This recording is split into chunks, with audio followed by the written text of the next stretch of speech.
Assalamualaikum warahmatullahi ta'ala wabarakatuh. Bismillah walhamdulillah wassalatu wassalamu ala asrafi khalqillah Sayyidina Muhammad ibn Abdullah wa ala alihi wa sahbihi wa man walah wa la hawla wa la quwata illa billah. Subhanaka la ilma lana illa ma 'allamtana innaka antal alimul hakim. Rabbi shrah li sadri wa yassir li amri wahlul 'uqdatam min lisani yafqahu qawli, amma ba'd.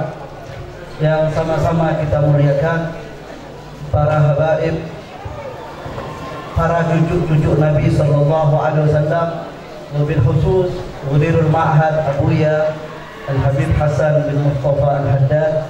Semoga Allah Subhanahu wa taala memanjangkan umur beliau, menempatkan beliau di tempat yang baik, diberikan balasan yang setimpal dengan apa yang beliau lakukan di dunia ini. Amin amin ya rabbal alamin. Dan segenap para habaib, guru kami, guru saya Al-Habib Muhammad bin Abdurrahman Al-Gadri dan Al-Habib Abdurrahman Al-Mutahhar, dan segenap para habaib yang lainnya yang memang kita diperintahkan untuk mencintai mereka sesuai dengan sabda Rasulullah dalam hadisnya, ahibbu ahla baiti li hubbi. Kata Rasulullah, cintailah cucu-cucuku, cintailah keturunanku karena kecintaan kalian kepadaku. Maka ketika kita mencintai mereka, maka sama saja kita mencintai Nabi sallallahu alaihi wasallam. Apalagi Al-Bagir pernah mendengar sendiri dari perkataan guru Al-Bagir Al-Habib Salim bin Abdullah bin Umar Syafri ketika dibacakan kitab Asy-Syaraful Mu'abbad li Ali Sayyidina Muhammad, maka beliau mengatakan, kenapa dibedakan? Kata beliau, kalau cucu-cucunya Rasulullah itu disamakan dengan yang namanya Safinatin Nuh, sedangkan para sahabat-sahabat Rasulullah, kata beliau, disamakan dengan An-Nujum, dengan bintang-bintang yang ada di langit. Maka beliau mengatakan bahwa di zaman dahulu orang tidak akan pernah sampai ke tujuan ketika hendak nyebrang suatu tempat, nyebrang ke suatu pulau, kecuali memiliki dua, memiliki Safinah dan tahu tentang ilmu nujum. Karena dari nujum itulah dia tahu mana arah, mana barat, mana timur. Maka begitu juga kata beliau, ketika kita hidup di dunia, maka cintailah mereka para sahabat Rasulullah, cintailah mereka para cucu-cucu Rasulullah, maka insya Allah kita akan selamat dari dunia sampai kepada akhirat. Kemudian yang sama-sama kita muliakan para ulama yang hadir di tempat ini, maka semoga kita masuk di dalam hadis yang telah disebutkan dalam kitab Syarah Rabiul Wardi. An-Nabi sallallahu alaihi wasallam mengatakan, man safaha aliman faka'annama safahan, wa man zara aliman faka'annama zaran, wa man jalasa aliman ajlasahu Allahu ma'i yaumil qiyamah. Kata Rasulullah sallallahu alaihi wasallam, orang yang menziarahi orang alim maka sama dengan ziarah kepadaku.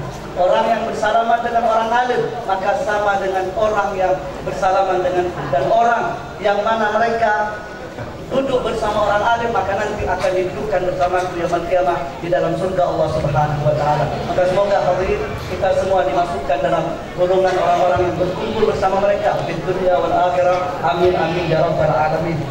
Hadirin para tulabul ilm yang dimuliakan oleh Allah Subhanahu wa taala, dari tadi ini anak bicara di depan guru-guru anak, depan para habaib, tapi imtithalul amr dan akan tambah dekat tadi, tambah bersegi, tambah getar. Tapi sekarang masih getar ini.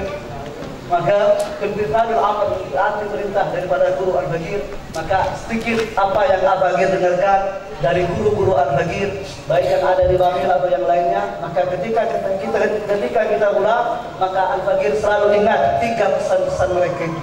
Maka yang pertama yang sering kita dengar, kata beliau, istiqamahlah ketika antum di pondok atau ketika antum di rumah.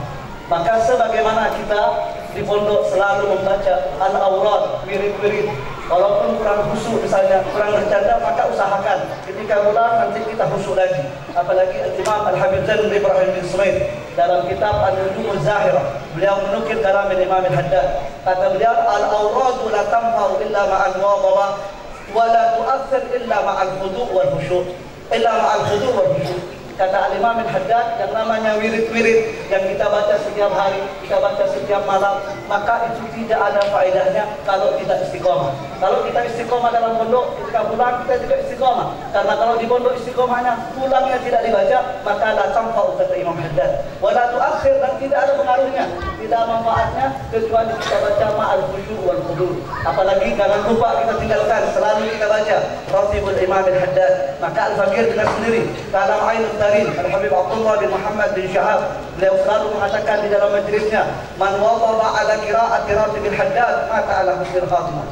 Kata beliau, orang yang istiqamah baca Ratibul Haddad setiap hari, kalau ditinggalkan di qadha, maka insya-Allah kalau meninggal nanti akan meninggal dalam keadaan husnul khatimah. Maka paling tidak waktu paling singkat ketika kita pulang ini, amalkanlah ilmu kita yang ada pada kita. Maka kata Al-Habib Abdullah bin Husain bin Tahir, walau amila talibul ilm bima fihi min adabi dukhulil khala la dakhala alaihi nurul ilm.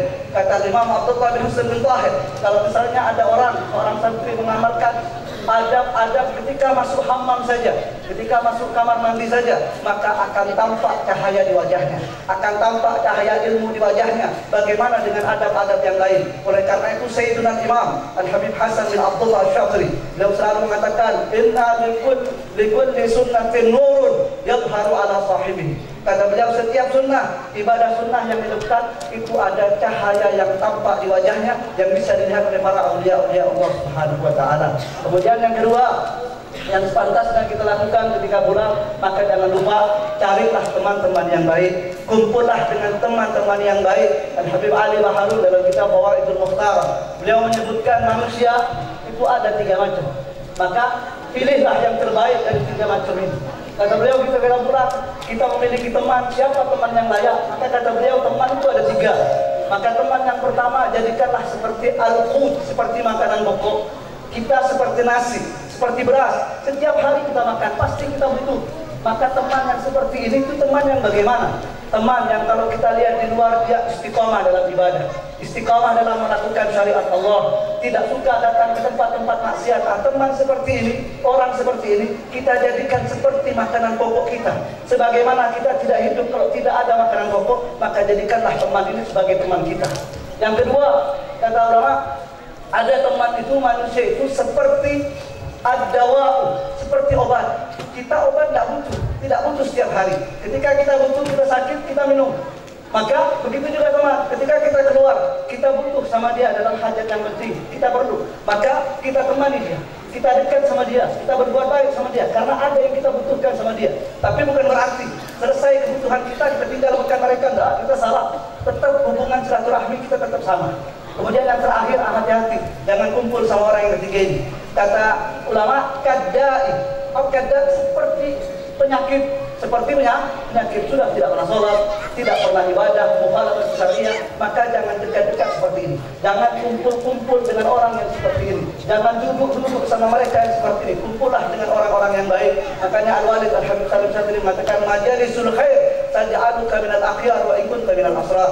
Kata beliau, tempat-tempat yang baik maka akan menjadikan engkau anak yang baik walaupun engkau dari golongan orang-orang yang tidak baik. Kemudian yang ketiga, yang sepantasnya yang harus kita lakukan ketika kita pulang, wahai santri-santri, ini nasihat untuk anak, bukan untuk antum, apalagi guru-guru anak di depan ini. Maka yang ketiga, kesempatan bagi kita ketika kita pulang, kita berbaktilah kepada orang tua kita. Kita berbuat baik sebagaimana dikatakan oleh Habib Abdurrahman bin Ali Al-Muqahhar. Karena perbuatan kita ketika kita berbuat baik kepada mereka, nanti Allah juga akan membalas perbuatan baik dari anak-anak kita. Dari mana kita tahu? Dari sabda Nabi. Nabi mengatakan, birru aba'akum tabarrukum abna'akum. Kata beliau, nanti berbakti kepada orang tua kalian, maka nanti Allah akan menciptakan anak-anak cucu, keturunan-keturunan yang mereka akan juga berbuat baik kepada kalian. Kalau mereka sudah meninggal, maka bacakan doa untuk mereka. Kalau mereka sudah meninggal, jangan lupa bacakan Al-Fatihah. Kegiatan kita kirim kepada mereka. Maka sesungguhnya dalam kitab An-Nawadir disebutkan bahwa di Baghdad ada seorang wali min awliyaillah. Beliau melewati sebuah kuburan. Setelah itu beliau pulang ke rumahnya. Subhanallah, pada malam itu beliau bermimpi bahwa kerumunan orang mereka berebutan untuk mendapatkan bingkisan yang dibawa oleh seorang malaikat. Maka alangkah anehnya orang soleh tersebut. Beliau melihat ada seorang ibu yang sangat tua, tidak berebutan sebagaimana ahli kubur yang lain. Maka subhanallah, yang namanya orang soleh tersebut mengatakan, ya ummah, wahai ibu, kenapa tidak rebutan sama mereka? Maka kata sang ibu, lah, anak tidak butuh rebutan, karena anak punya anak hafidun li kitabillah. Anak punya anak hafal Al-Quran. Setiap hari dia membaca Al-Quran dan menghatamkan Al-Quran, hadiah pahalanya diberikan kepada anak. Maka tidak perlu anak hadir untuk berebutan bikisan-bikisan yang dibawa oleh para malaikat tersebut. Maka subhanallah, dicari oleh seorang wali tersebut, maka didapatkan seorang pemuda yang kerjaannya menjaga sebuah toko yang lisan itu tidak pernah basah untuk membaca Al-Quran. Maka ditanya, ya Fulan, kau punya ibu telah meninggal, telah dikubur di sini. Nah, engkau membaca hatam Al-Quran setiap hari? Iya. Maka kata sang wali tersebut, telah sampai pahala yang kau baca setiap hari kepada ibu. Maka subhanallah, setelah bertahun-tahun, ternyata sang ibu tersebut dilihat lagi dalam mimpinya. Dia rebutan sama orang-orang yang ahli kubur yang lain.